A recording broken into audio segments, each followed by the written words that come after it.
దైవ చిత్తానుసారంగా దుఃఖపడాలి. అది నీలో మారు మనసును కలగజేస్తుంది అన్నాడండి. ఏంటి దైవ చిత్తానుసారమైన దుఃఖము అనంటే, దేవుడు సంతోషపడే దుఃఖం.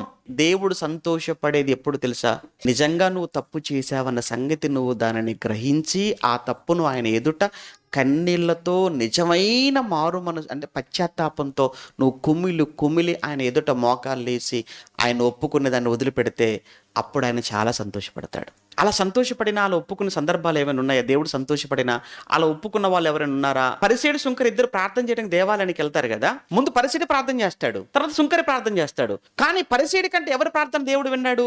సుంకరి ప్రార్థన విన్నాడు. సుంకరి ప్రార్థన వినడానికి కారణం ఏంటంటే ఎక్కువ ప్రార్థన చేయలేదు ఆయన. ఒకటే మాట అన్నాడు, దేవా ఆకాశము వైపు కన్నులెత్తటానికైనా నాకు ధైర్యము చాలటం లేదు, పాపినైన నన్ను కరుణించుము అని పలికాడు. అది చాలండి. అంటే తనున్న స్థితిని దేవుడు ముందు ఒప్పుకున్నాడు. తనున్న పాపపు స్థితిని దేవుని ముందు ఒప్పుకొని దానిని విడిచిపెట్టాడు. చూసారా? అది దేవుడికి నచ్చింది.